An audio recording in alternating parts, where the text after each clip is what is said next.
Buenos días, queridos hermanos. Estamos nuevamente este domingo con el propósito de poder llevar la palabra del Señor a sus hogares.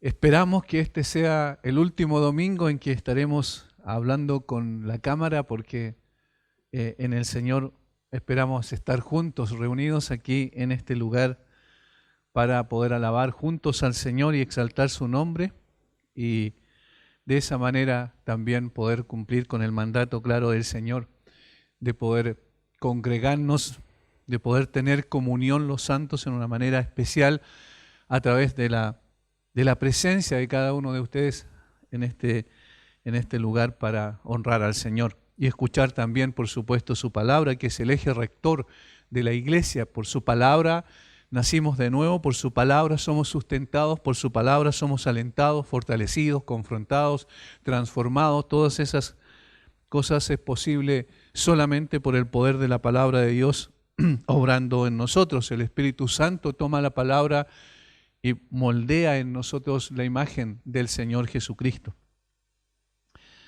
Hemos estado durante un buen tiempo en el libro de Job y ahora vamos a ir ya a la parte central del libro, que tiene que ver con los sendos discursos de los amigos de Job, en una especie de consejería un poco extraña, como vamos a ver enseguida, pero donde podemos ver también cosas que ellos expusieron y que son verdades permanentes, que las Escrituras corroboran en otras partes de ella, y en otras situaciones simplemente asunciones, es decir, presuposiciones que son erradas, y más aún que son enseñadas en medio de un momento no oportuno, como es el caso de lo que pasa con Elifaz, uno de los amigos de Job, que es el que comienza con la serie de exposiciones, la serie de, algunos dicen inclusive como especie de predicaciones hacia Job, donde parten de una premisa equivocada y posteriormente también su consejo entonces es falto de sabiduría. Son tres series de intervenciones de los amigos de Job, con la consiguiente respuesta por parte de Job. Esta sección entonces es la que da comienzo del capítulo 4 en adelante a estas intervenciones de los amigos de Job, y marca la parte central del libro. A través de los debates, los amigos se mantuvieron firmes en su posición teológica, es decir, presuponen una situación y sobre esa elaboran todos sus argumentos, y todas sus intervenciones tienen que ver con esa presuposición. Es una posición teológica definitiva que parte del hecho de pensar que todo sufrimiento es producto del pecado. Su razonamiento, su silogismo es el siguiente: todo sufrimiento es castigo por el pecado. Job está sufriendo, por lo tanto, Job es un pecador. Este es el silogismo. Esto es lo que repiten una y otra vez a través de sus discursos. Todo sufrimiento es castigo por el pecado. Job está sufriendo, por lo tanto, Job es un pecador. Y el problema es que hay pecados en él no confesados, no ha arreglado sus cuentas con Dios, y por eso está pasando por este sufrimiento. Por tanto, todo lo que está viviendo es debido a su falta de arrepentimiento. Esas son las conclusiones a las que llegan una y otra vez por medio de estas intervenciones, de estos discursos, de estos debates, como queramos llamarle, que ellos manifiestan su opinión respecto a la situación de Job y tratan de dar una explicación a lo que ni siquiera Job sabía si tenía alguna explicación. Los amigos se volvieron cada vez más específicos conforme los discursos progresaron. En la primera ronda, capítulos 4 al 14, los tres aludieron indirectamente al pecado de Job, instándole a arrepentirse si hubiera pecado. Es decir, a través de sus intervenciones trataron de mostrar que Job estaba en pecado, pero no en una forma tan agresiva. El caso de Elifaz, en el capítulo 5, versículo 8, ciertamente yo buscaría a Dios. En el caso de Bildad, capítulo 8, versículo 6, si fueres limpio y recto. El caso de Sofar, si alguna iniquidad hubiera en tu mano, capítulo 11, versículo 14. La segunda ronda avanza de alusión a insinuación. Elifaz dijo que el impío está en peligro, capítulo 15. Bildad declaró que los impíos serán cortados y olvidados, capítulo 18. Y Sofar afirma que ellos viven poco y pierden sus riquezas, capítulo 20. Obviamente quien había perdido sus riquezas era Job. De tal manera que ya no es solamente una insinuación, sino que son mucho más precisos y mucho más directos en cuanto a la acusación que hacen sobre Job. Pero la tercera ronda incluye abierta acusación. Van de menos a más, van increciendo en cuanto a su argumento respecto a que Job, el pecado de Job era el problema por el cual estaba sufriendo lo que estaba sufriendo. Elifaz citó 6 pecados de los que decía Job era culpable, capítulo 22, versículos 5 al 9. Y Bildad anunció claramente que el hombre es un gusano, capítulo 25, versículos 5 al 6. En cada uno de sus discursos, Job afirmó su inocencia, es decir, cada vez Job respondió afirmando su inocencia, no en el sentido de que no tenía ningún pecado, sino en el sentido de que la situación que estaba viviendo no necesariamente era consecuencia de algún pecado que su conciencia lo acusaba. Él dice, por ejemplo, en el capítulo 6, versículo 10, respondiendo a Elifaz, yo no he escondido las palabras del santo, a pesar de no haber iniquidad en mis manos, dice en el capítulo 16, versículo 17. Mi justicia tengo asida, capítulo 27, versículo 6. En cada una de ellas Job responde afirmando su inocencia respecto a la situación puntual. Como dije, no en el sentido de impecabilidad absoluta, sino en el sentido de que lo que estaba sufriendo no era consecuencia necesariamente de un pecado específico. Esta es la constante en la serie de debates. Los 3 amigos, teniendo la misma convicción respecto a la razón por la cual Job estaba pasando por esta terrible aflicción, no obstante, tenían formas distintas de encarar el problema. Es decir, ellos partieron por la premisa y ese silogismo que mencionamos al principio, todo sufrimiento es producto del pecado.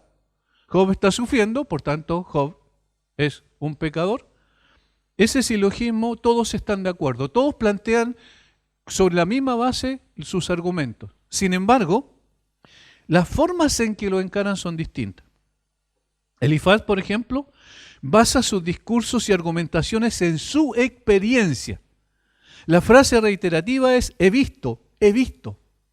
Parece establecer la veracidad de sus palabras en lo que ha experimentado, sus vivencias en el fondo.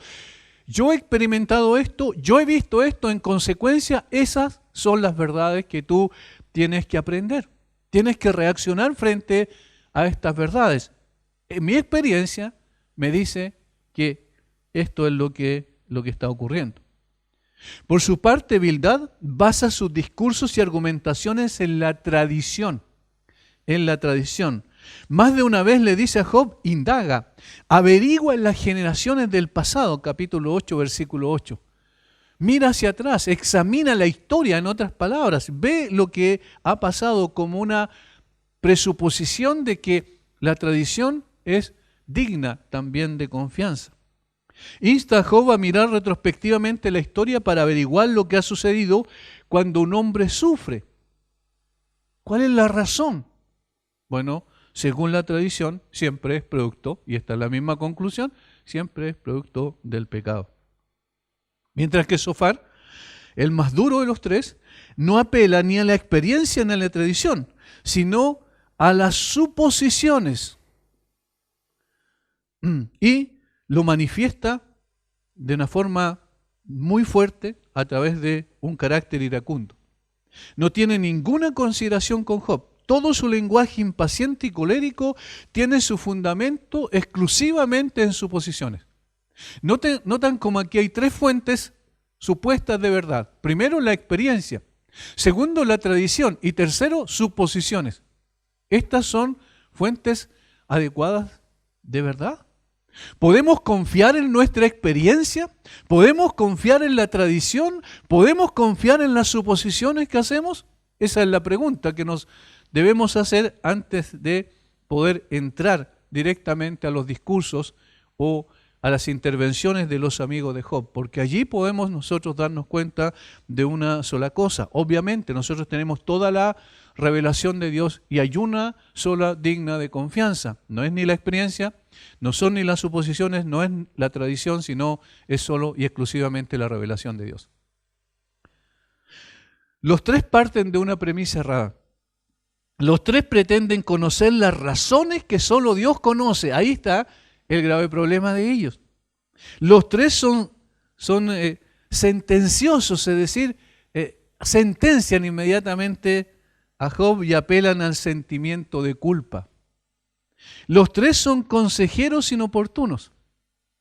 Al leer sus discursos o consejos, como le queramos llamar, nos parece un desatino absoluto que tengan la osadía de herir de esta manera a un hombre que sufre como Job.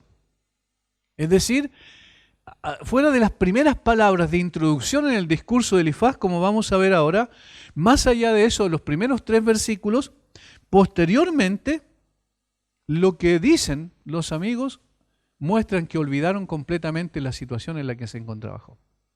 Es decir, parece que están aconsejando a una persona que no está sufriendo como Job está sufriendo. Parece que están, vamos a decirlo en términos actuales, en el living de su casa, sentados con un amigo, y allí lo están aconsejando mientras el amigo se toma una taza de café tranquilamente. Pero no es esa la situación. Bien sabemos. Estaban hablando con un hombre que está sufriendo en una forma indecible, con una persona que tiene una enfermedad con llagas supurantes, inclusive donde le están brotando gusanos de esas llagas. Una persona que está sentado en el basurero de la ciudad, una persona que ha sido aislada de la sociedad, una persona que ha sido despreciada por todas las personas, por todos sus contemporáneos, de tal manera que no es una situación como ellos hacen abstracción de esto, es decir, comienzan a hablar con Job y a tratar de mostrar que el problema de él era su pecado en una forma desatinada. Sin embargo, y aquí necesitamos nosotros detenernos y pensar en cómo actuaríamos nosotros. Cuán fácil es que nosotros caigamos en lo mismo, ¿no es verdad? Especialmente cuando somos tan buenos para pretender tener todas las respuestas a todas las preguntas. Y muchas veces estamos más preocupados por decir lo que pensamos es lo correcto que por ayudar a sanar la herida del que sufre. La intención a veces puede partir bien, pero se distorsiona en el proceso, porque más que consolar, estos amigos lo que hicieron fue herir, meter el dedo en la llaga y producir más dolor y aflicción que la que este hombre estaba pasando. Cuando nosotros estamos más preocupados de decir lo que es correcto conforme a nuestra experiencia, conforme a la tradición, a lo que siempre ha sido y conforme a suposiciones preestablecidas, entonces caemos en un grave error. Y en lugar de ser consejeros útiles, somos consejeros inútiles. Nosotros no somos tan diferentes a los amigos de Job como nos gustaría pensar. Por esa razón, es bueno aprender también de estos consejeros inoportunos. Es bueno preguntarnos cómo hacemos nosotros cuando una persona está sufriendo, cuando estamos al lado de esa persona, cuando lo vamos a visitar a una cama de un hospital. ¿De qué manera hablamos con él? ¿Cuál es la intención que tenemos? ¿Realmente le queremos dar una charla teológica y un discurso doctrinal? ¿O vamos con el propósito de poder alentarlo en sus aflicciones? Además, estos amigos de Job, entre todas las cosas que dijeron, expresan verdades y principios que hacemos bien en aprender. Es decir, lo que ellos dijeron no fueron cosas que no tenían nada que ver con la realidad. Hay situaciones en donde expresan verdades, como vamos a ver, si Dios quiere, el próximo domingo, verdades que son principios permanentes. Y nosotros hacemos bien en estar atentos también a ello porque el Señor, el Espíritu Santo, ha dejado estas verdades para que igualmente nosotros podamos aprender de ellas. Con esto en mente, vamos al primer discurso de Elifaz en el capítulo 4, que viene como reacción inmediata a la diatriba de Job en el capítulo 3. Este capítulo lo veremos en dos partes, versos 1 al 11 y 12 al 21. La primera hoy y la otra el domingo siguiente. Vamos a leer todo el capítulo 4, son 21 versículos. Recordemos una vez más, que es poesía y en consecuencia no vamos a pasar por cada uno de los versículos necesariamente para poder exponer este capítulo. Entonces respondió Elifaz temanita y dijo: si probáremos a hablarte, te será molesto, pero ¿quién podrá detener las palabras? He aquí, tú enseñabas a muchos y fortalecías las manos débiles. Al que tropezaba enderezaban tus palabras y esforzabas las rodillas de los que decaían. Mas ahora que el mal ha venido sobre ti, te desalientas, y cuando ha llegado hasta ti, te turbas. ¿No es tu temor a Dios tu confianza? ¿No es tu esperanza la integridad de tus caminos? Recapacita ahora, ¿qué inocente se ha perdido? ¿Y en dónde han sido destruidos los rectos? Como yo he visto, los que harán iniquidad y siembran injuria la ciegan. Perecen, por el aliento de Dios y por el soplo de su ira son consumidos. Los rugidos del león y los bramidos del rugiente y los dientes de los leoncillos son quebrantados. El león viejo perece por falta de presa y los hijos de la leona se dispersan. El asunto también me era a mí oculto, mas mi oído ha percibido algo de ello. En imaginaciones de visiones nocturnas, cuando el sueño cae sobre los hombres, me sobrevino un espanto y un temblor, que estremeció todos mis huesos, y al pasar un espíritu por delante de mí, hizo que se erizara el pelo de mi cuerpo. Paróse delante de mis ojos un fantasma cuyo rostro yo no conocí, oí que decía: ¿será el hombre más justo que Dios? ¿Será el varón más limpio que el que lo hizo? He aquí en sus siervos no confía y notó necedad en sus ángeles. ¿Cuánto más en los que habitan en casas de barro, cuyos cimientos están en el polvo y que serán quebrantados por la polilla? De la mañana a la tarde son destruidos y se pierden para siempre sin haber quien repare en ello. Su hermosura no se pierde con ellos mismos y mueren sin haber adquirido sabiduría. Aquí está la primera intervención de Elifaz, probablemente el más anciano, porque según la costumbre de esos tiempos se le daba prioridad al más anciano. Por tanto, probablemente también el más sabio de entre ellos, el que en función de su experiencia va a decir a Job: Job, mira, yo te he escuchado pacientemente, te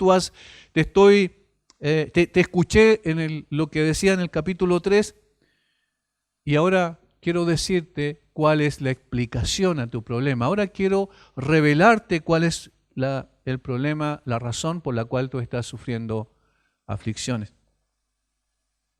Elifaz, al igual que los otros amigos, han estado sentados junto a Job por 7 días y 7 noches y ha escuchado a Job descargar toda su frustración y desesperanza. Lo ha oído maldecir el día de su nacimiento y lamentar que no haya muerto al momento de nacer y desear no seguir viviendo. Estas tres cosas que están claramente ahí en el capítulo 3, en la triste expresión de lamento de Job, como vimos la semana pasada. Él sabe que la situación es extraordinariamente delicada. Él sabe que la situación es compleja desde la perspectiva de Job y cómo este hombre está sufriendo. Y nosotros esperaríamos entonces que Él alentara a Job, que Él lo consolara, que Él lo animara para sacarlo de esa frustración en la cual se encontraba. Pero ¿qué es lo que hace? Y este es el primer punto.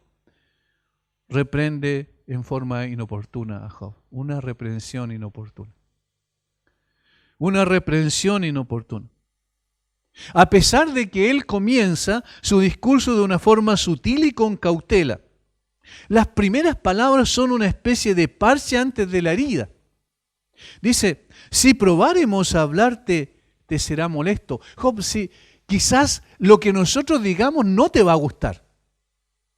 No va a ser grato a tus oídos lo que nosotros tenemos que decirte. Pero ¿quién podrá detener las palabras? Job, sabemos que la situación es tan compleja que nuestras palabras pueden ser una carga en lugar de un bálsamo para ti.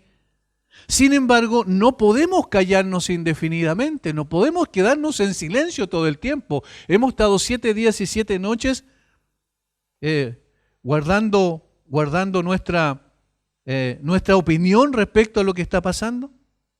¿Nos hemos callado? Ahora es tiempo de hablar. Pueden parecerte molestos nuestros dichos, pero Job, no podemos guardar silencio, necesitamos decirte lo que pensamos.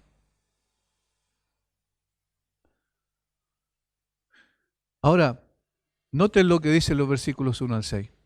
Entonces respondió Elifaz temanita y dijo, si probáremos a hablarte te será molesto, pero ¿quién podrá detener las palabras? He aquí, tú enseñabas a muchos y fortalecías las manos débiles. Al que tropezaba enderezaban tus palabras y esforzaba las rodillas que decaían. Mas ahora que el mal ha venido sobre ti, te desalientas. Y cuando ha llegado hasta ti, te turbas. ¿No es tu temor a Dios tu confianza? ¿No es tu esperanza la integridad de tus caminos? Antes de que podamos apuntar con el dedo y empezar a juzgar a Elifaz, antes que crujamos los dientes por esta inoportuna reprensión de Elifaz, es bueno pensar en nosotros y nuestra reacción ante una situación similar.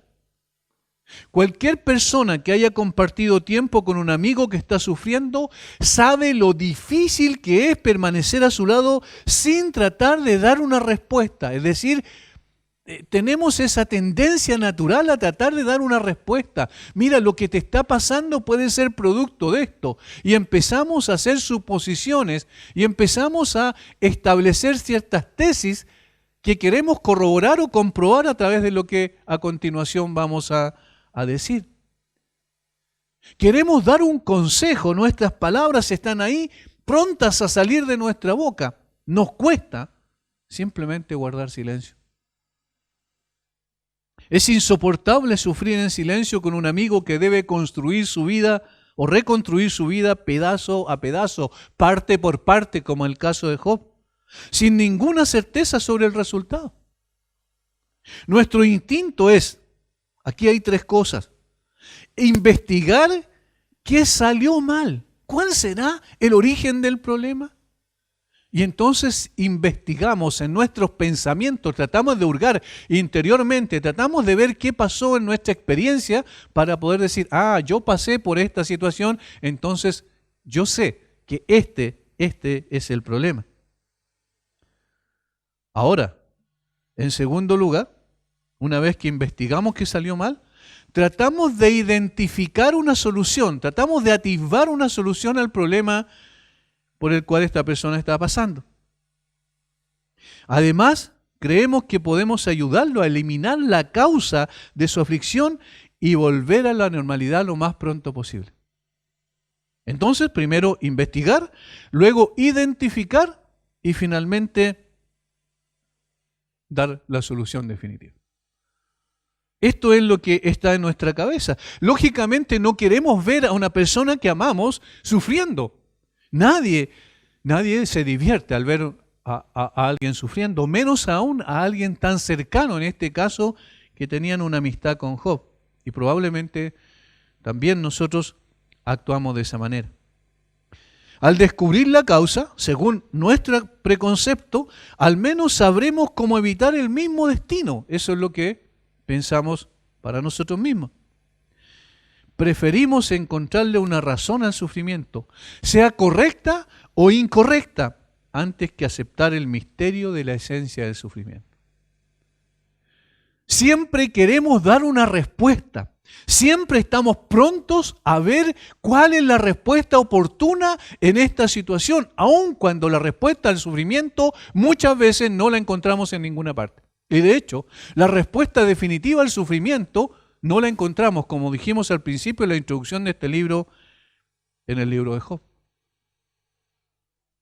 Nosotros tenemos un panorama general porque conocemos lo que estaba pasando en el contexto del cielo. Nosotros sabemos que Dios estaba conduciendo y guiando todo, pero la respuesta definitiva, ¿por qué específicamente una persona está sufriendo? Particularmente una persona que es perfecto, justo, recto, una persona que es temeroso de Dios y apartado del mal, es decir, una persona piadosa como Job. No podemos saber por qué sufre en particular una persona. Sin embargo, no queremos aceptar que el sufrimiento es un misterio, muchas veces. ¿No es verdad que tenemos esa tendencia? ¿No es verdad que somos impacientes y quisiéramos buscar una solución inmediata al problema en lugar de esperar en el Señor? O simplemente reconocer que no sabemos por qué suceden estas cosas. Y ese es el mejor consejo muchas veces, el reconocer. No tenemos la respuesta, no sabemos por qué estás pasando por lo que estás pasando. No entendemos la razón, la causa inmediata del sufrimiento. Eso debería ser lo que honestamente reconociéramos, y en lugar de comenzar a buscar, a indagar, a investigar, a tratar de encontrar la causa subyacente del problema, de la aflicción que alguien está pasando, en lugar de guardar silencio, nosotros tratamos de dar una respuesta. Y esa respuesta muchas veces es inoportuna. Y esa respuesta muchas veces nos lleva a ser consejeros molestos en lugar de ser personas que llevemos un bálsamo a las heridas que esa persona está experimentando, no solo en su cuerpo, sino principalmente en su alma. Noten cómo Elifaz tiene palabras de ánimo para Job en los versículos 3 y 4. He aquí, tú enseñabas a muchos y fortalecías las manos débiles. Al que tropezaba, enderezaban tus palabras y esforzabas las rodillas de los que decaían. Job, tú sabes, mire, tú fuiste un instrumento en las manos de Dios precioso para ayudar a personas que sufrían también. Personas que estaban a punto de fallecer, personas que no tenían la fuerza para permanecer en pie. Tú fuiste un instrumento en las manos de Dios. ¡Qué maravilloso!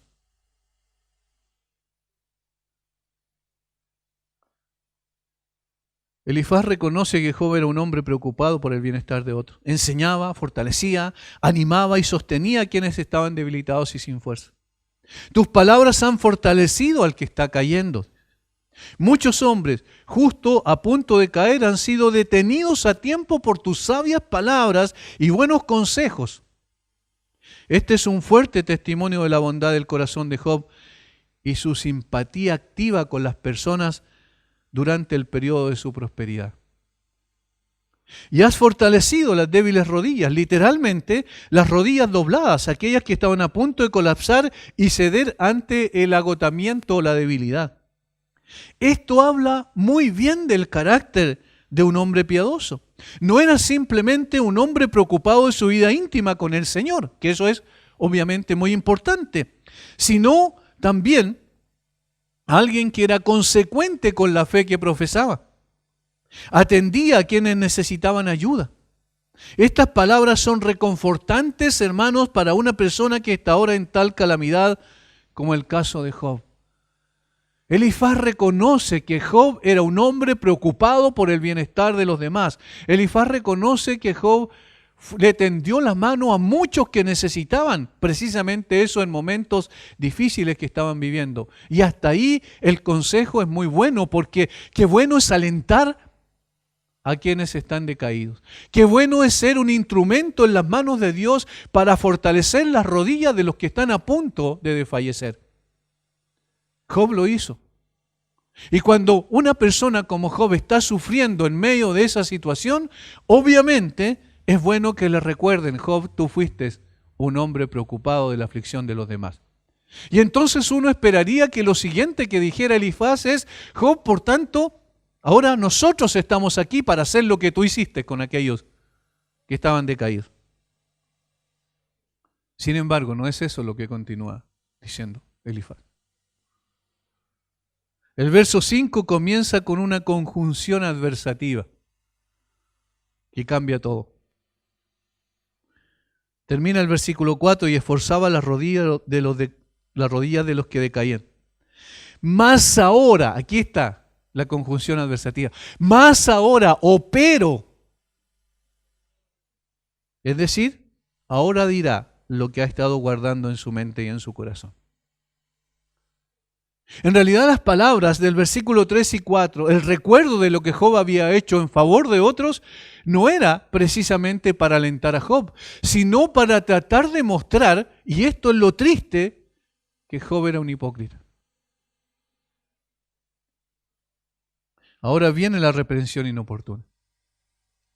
Ahora lanzará su primer golpe, lo que se irá acentuando a medida que avanza el diálogo. Es en esta parte donde debemos detenernos y recordar cómo empezó todo, ¿recuerdan? Sabemos que la acusación de Satanás respecto a Job era precisamente esta, que él era un hipócrita. No, Job te sirve simplemente por lo que le das, porque has tendido un cerco alrededor de él, porque tiene una buena familia, porque has prosperado la obra de sus manos, por eso te sirve. Él es un hipócrita, no es realmente un hombre piadoso. Y ahora este amigo, también sin saberlo, probablemente está siendo un instrumento de Satanás para otra vez decir lo mismo. Detrás de las palabras de Elifaz,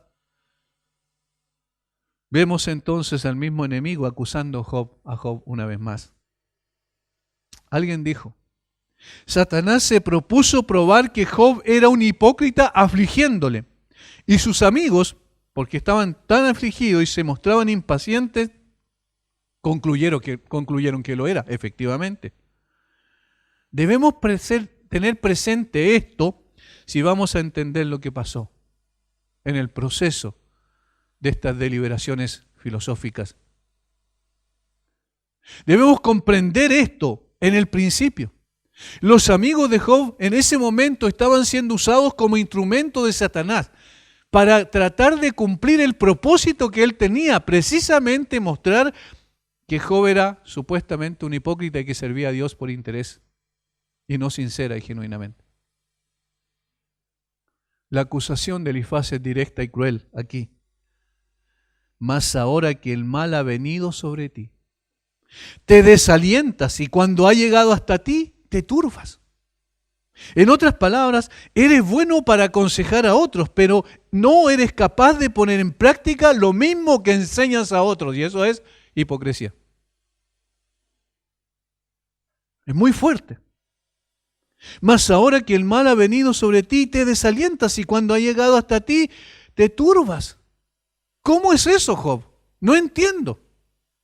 ¿Por qué tú ayudabas a aquellos que estaban en aflicción cuando tú estabas bien, cuando estabas próspero, cuando no tenías ningún problema? Pero ahora que el mal viene hacia ti, no sabes qué hacer con él y entras en una especie de un desconcierto total en tus pensamientos. Lo que has dicho ahí recientemente, ¿cierto? En el discurso de Job en el capítulo 3, en esa lamentación tremendamente profunda del alma de un hombre afligido, resulta que estás mostrando que no tienes la capacidad de poder poner en práctica lo que tú mismo enseñabas a otros.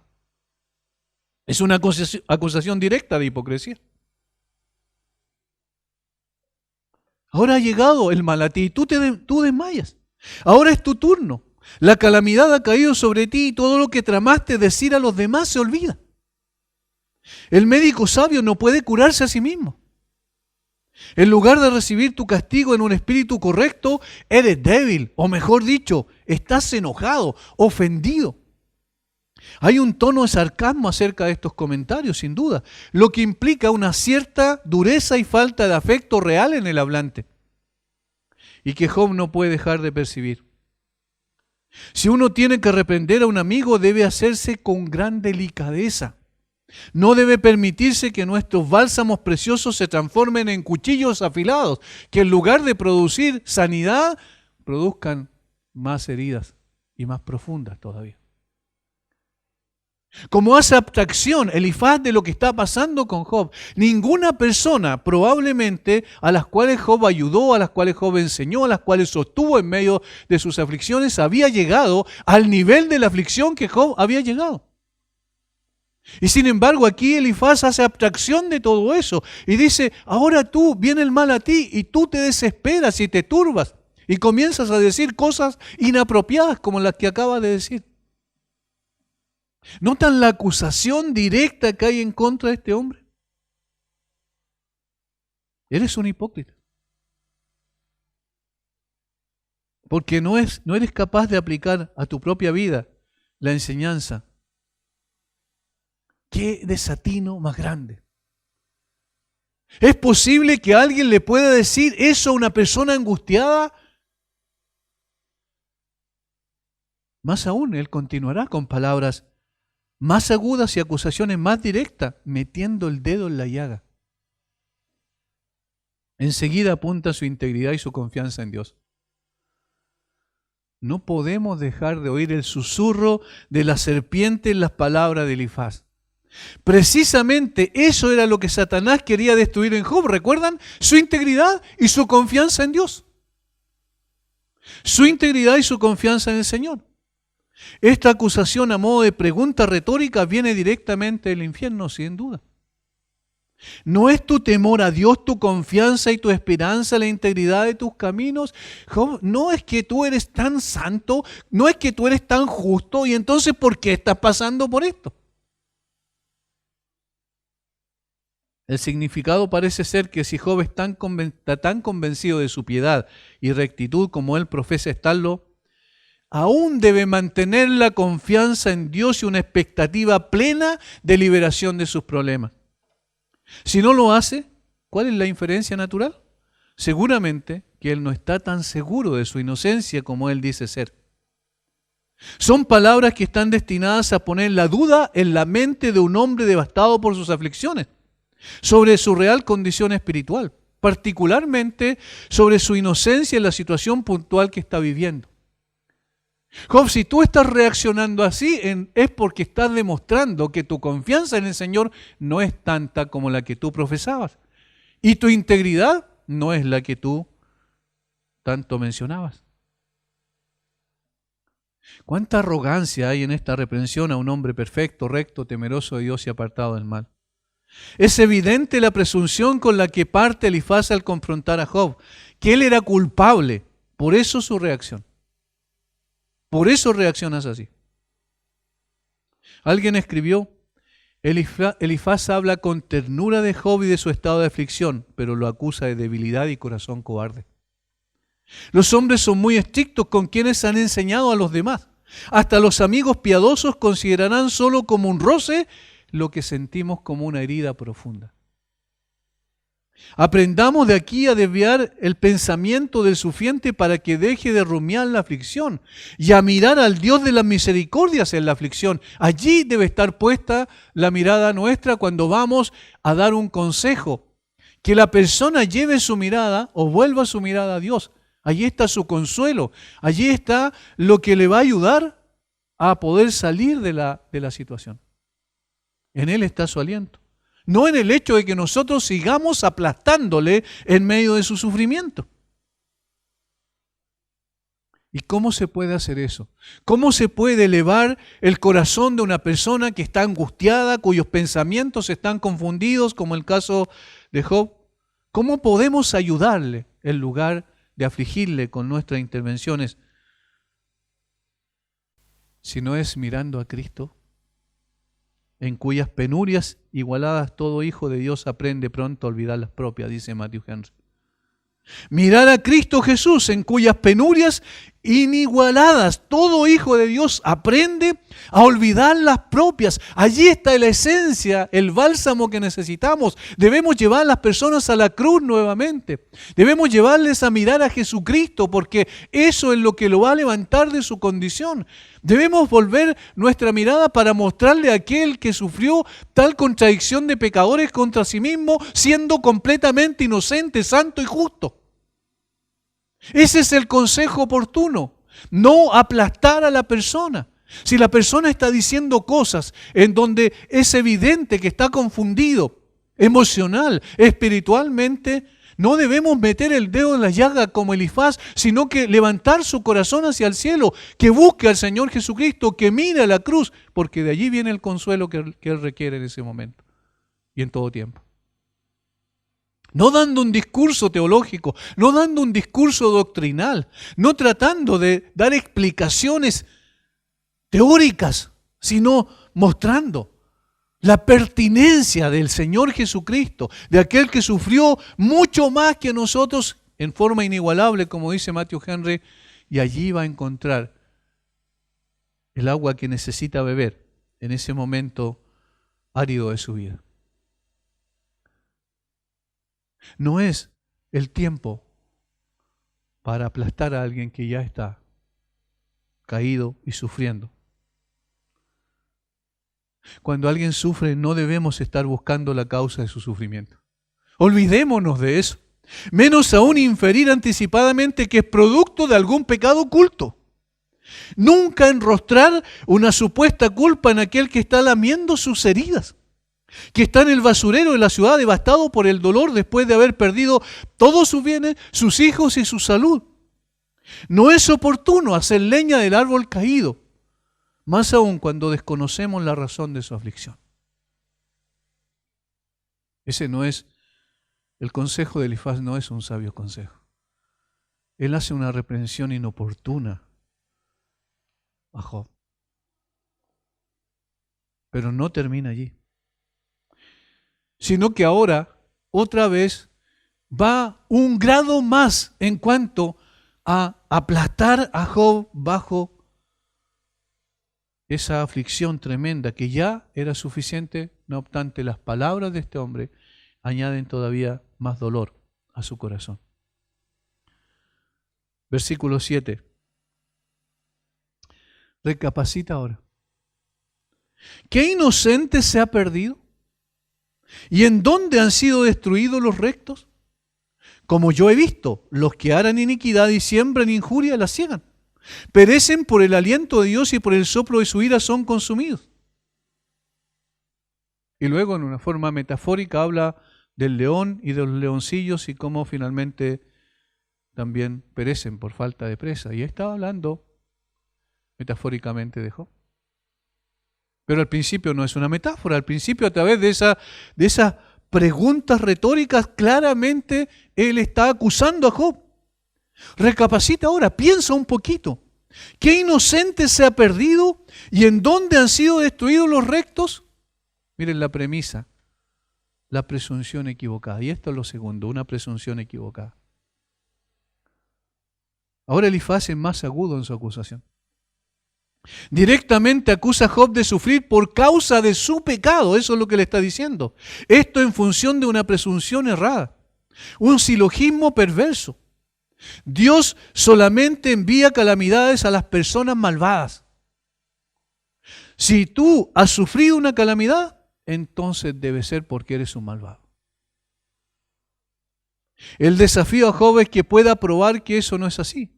Se presupone una verdad absoluta e inmutable, que el sufrimiento es precedido siempre por el pecado. Se presupone una verdad absoluta. Recuerda, te ruego, ¿quién pereció siendo inocente? Ahora se aborda el meollo del asunto. Se le pide a Job que recuerde el axioma moral establecido desde hace mucho tiempo, que solo el mal hace traer como consecuencia las calamidades de los hombres, y que por lo tanto donde hay calamidades debe ser precedidas de la maldad. Si no admite esto, se le desafía a presentar ejemplos o incluso un solo ejemplo de sufrir inocencia. Si lo admite, debe aplicar el axioma a sí mismo. ¿O dónde fueron cortados los justos?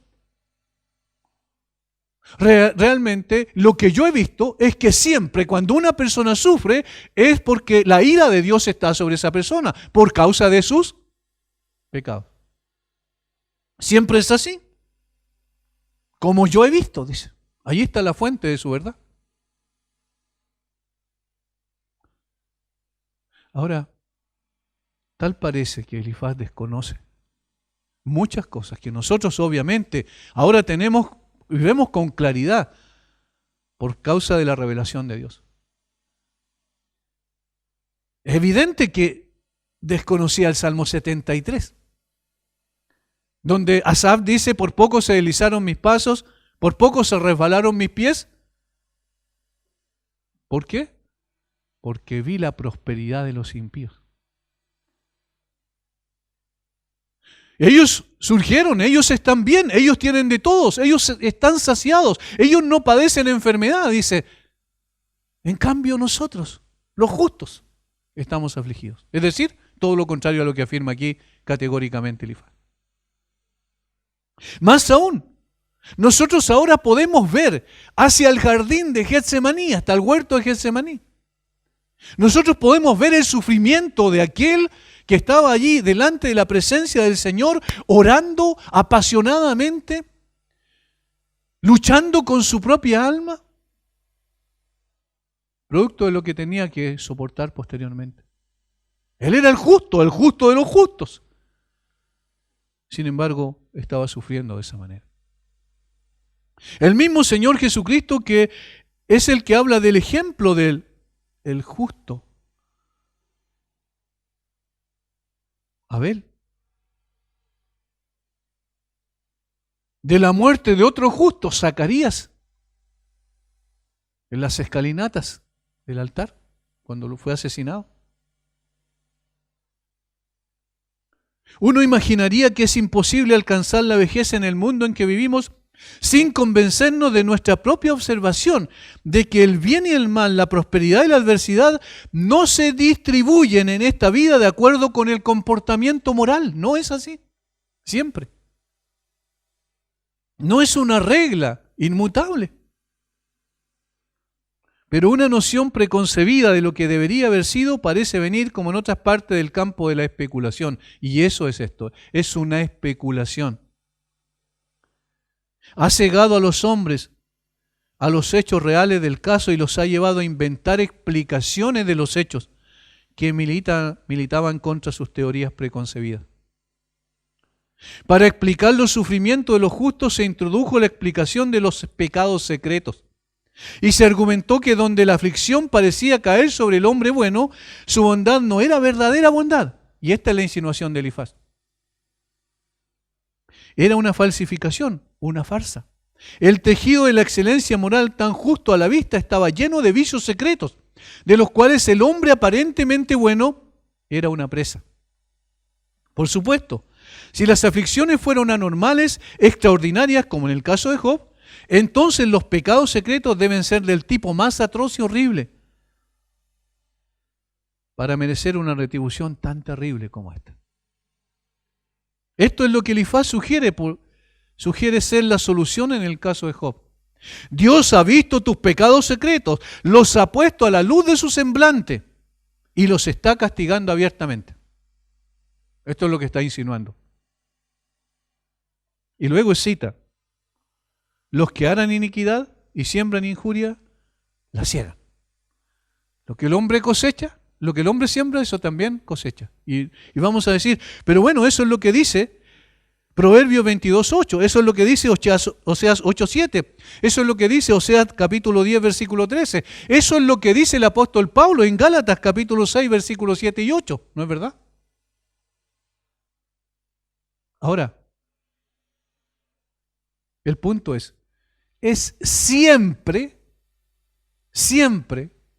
el sufrimiento, la retribución debida al extravío del hombre. Ese es el punto.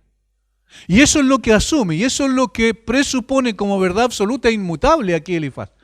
Dice, siempre es así. Y sabemos que no es así siempre. Y entonces, ¿a dónde le está conduciendo Elifaz a Job? El deber entonces tuyo, Job, es humillarte ante Dios, confesar tu pecado, arrepentirte y enmendar tu vida.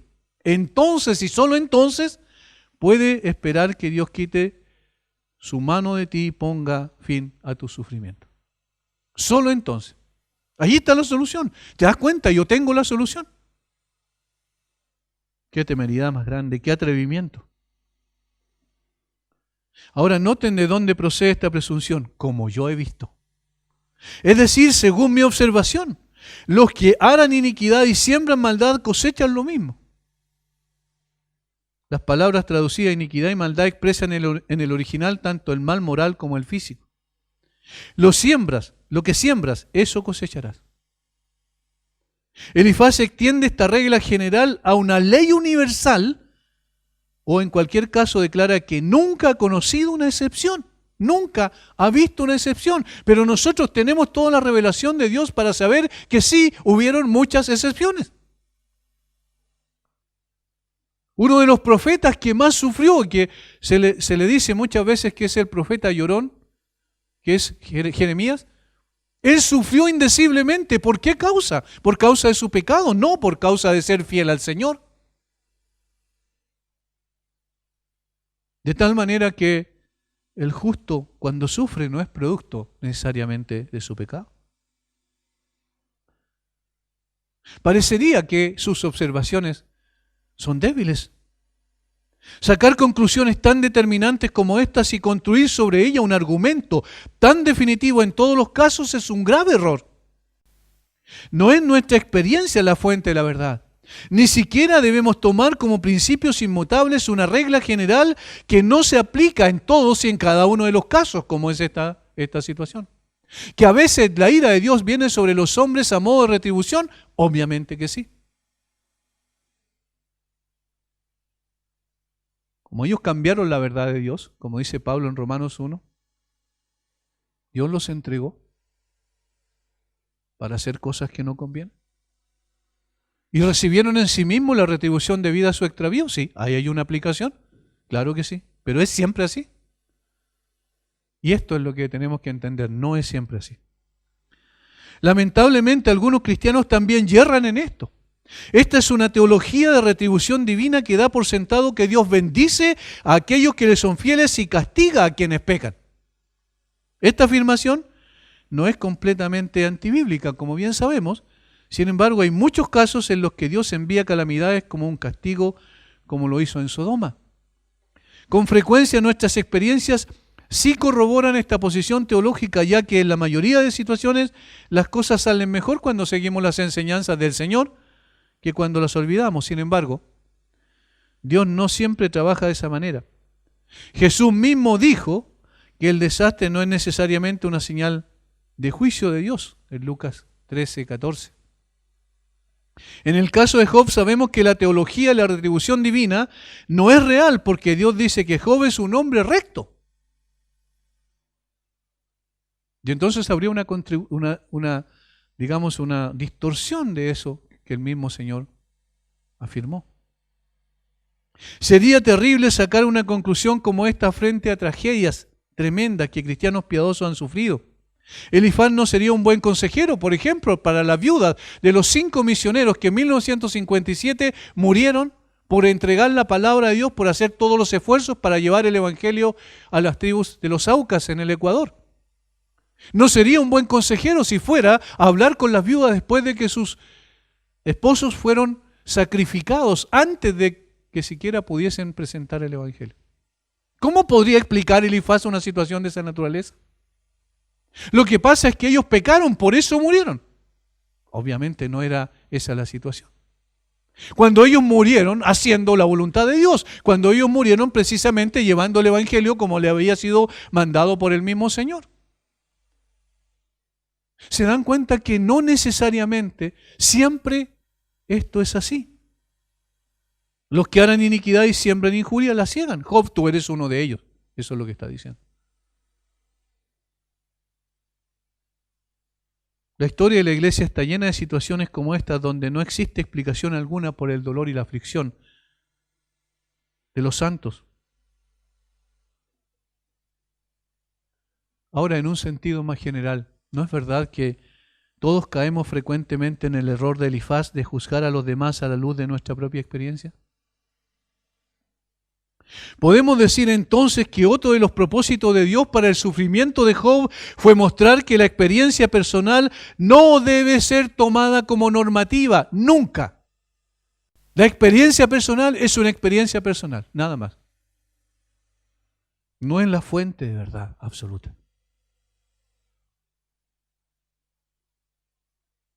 En conclusión,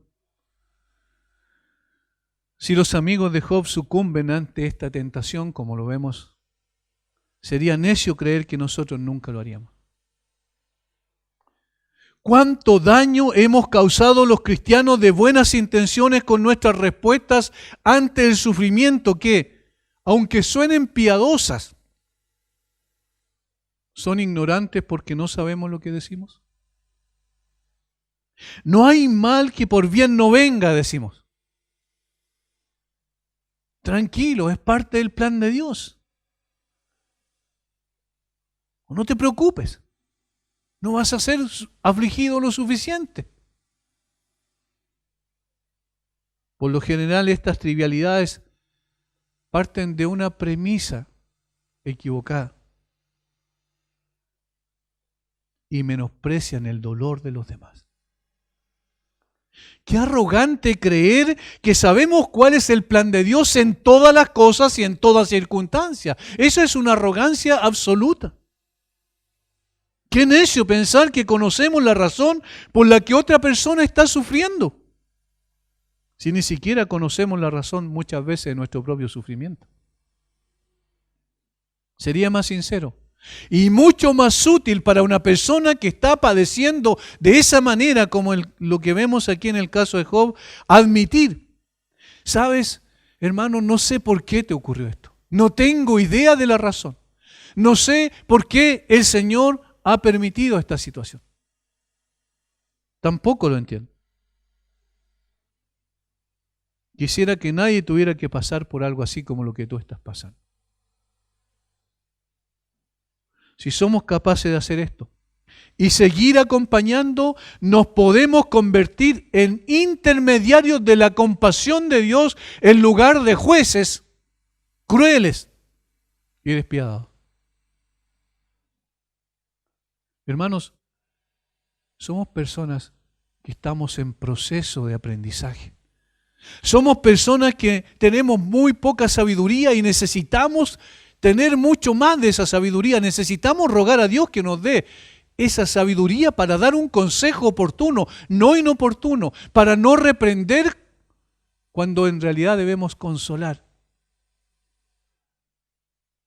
para no caer en tratar de partir de premisas o presuposiciones equivocadas basadas en la experiencia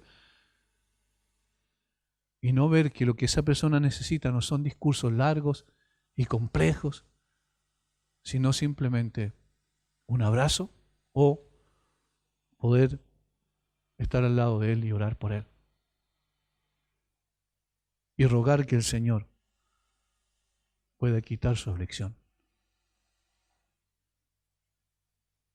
No tenemos todas las respuestas a todas las preguntas. Y una respuesta que no tenemos es la respuesta de por qué el sufrimiento de los justos.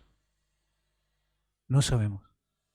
Entonces simplemente dejemos a Dios, que sea Dios y nosotros solo lo que somos, criaturas, con una vista muy corta, que necesitamos aprender a consolar en lugar de herir. Que el Señor nos ayude también a no caer en esta forma errada de poder ayudar. La gracia del Señor nos acompañe, nos enseñe, nos corrija y amoneste nuestro corazón para que seamos de ayuda en lugar de aumentar el dolor de aquellos que están sufriendo. Señor, muchas gracias. Muchas gracias por tu palabra. Podemos aprender también de los errores de quienes, Señor, erraron, como en este caso, el caso de Elifaz, al tratar de consolar a Job, porque en lugar de ello hicieron todo lo contrario. Es fácil poder decir, claro, esas personas hicieron eso, yo nunca haría eso, porque somos también, Señor, orgullosos. Y creemos que somos más sabios que los demás, pero somos simplemente hombres que necesitamos aprender. Necesitamos ser transformados también en nuestro corazón. Necesitamos valorar la compasión tuya para ser igualmente compasivos con los demás. Danos de tu gracia. Enséñanos, corrígenos y transfórmanos, Señor, para que seamos instrumentos en tus manos. Oramos en el nombre de Jesús. Amén.